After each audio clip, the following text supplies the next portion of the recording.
السلام عليكم ورحمة الله تعالى وبركاته. أعزائي الفلاوين، نتمنى لكم كامل تكونوا في صحة جيدة، واللي مريض ربي شافيه. مرحبا بكم في فيديو جديد، ومرحبا بكم في قناتكم بديبورتي ديزاين. اليوم جبنا لكم فيديو مهم بزاف على مباراة شبيبة القبائل ضد الجيش الملكي. مباراة رياضية كرة القدم، ولكن كالعادة كاين ناس يحبوا يخرجوها من إطارها، وزيد عليها الحقد والنفاق، وحتى الدين ما خلاوهاش. جبت لكم واحد الفيديو تاع واحد المروكي تهجم على شبيبة القبائل ودخل السياسة في الرياضة. أول حاجة كي تشوف واحد يستعمل الرياضة أو السياسة يهاجم فريق كبير وفريق كرة القدم، نعرفوا باللي ماشي مشكلة رياضي، باللي مشكلة عقلية، وماشي وسيلة باش تسب ولا باش تهاجم شعب كامل ولا باش تبرر الكراهية. وإذا كان عندك مشكل مع فريق ناقشه كرويا، ماشي تجيب السياسة دخلوا في الرياضة، لأن هذه مباراة كروية. وشبيبة القبائل فريق كبير، تاريخ ألقاب، جمهور، مدرسة كروية. إذا حبيت ناقش على الكرة، أما السياسة خليها لما ليها. ما نطولش عليكم، نخليكم مع الفيديو تسمعوا له مليح وتمعنوا جيدا الكلمات ولا الكلمات تاع الخبث اللي استعملهم والكراهية مرحبا اللي استعمل بمتابعينا ومشاهدينا والحقد الكرام في في هذه الاطلاله اللي اتجاه غتكون اطلاله الجزائر. خفيفه في خليكم مع اول الفيديو. ايام شهر شعبان، غره هذا الشهر الكريم.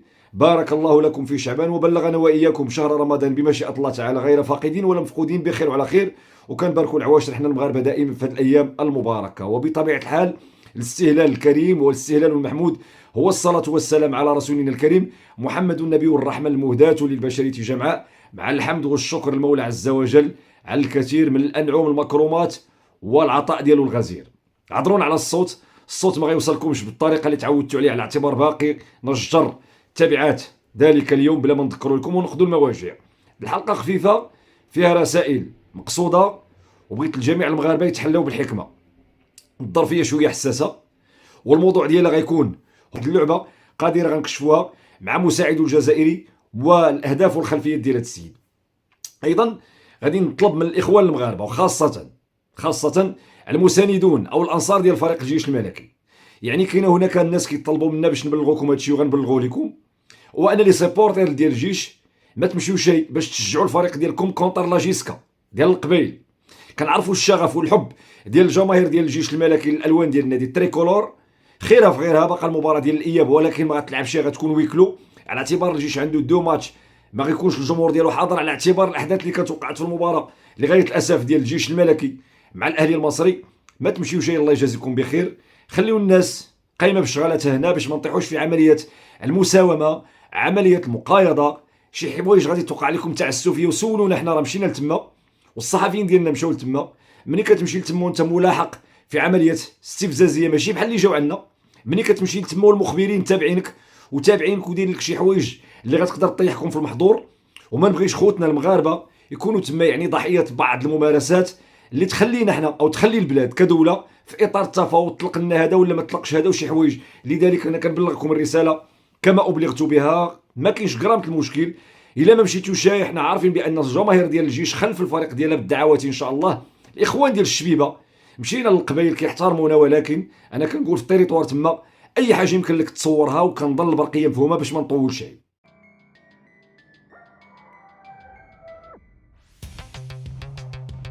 سمعنا واش تكلم. الكلمة يعني فريمون اللي استعمل فيها الخبث هي جياسكا ديال القبائل.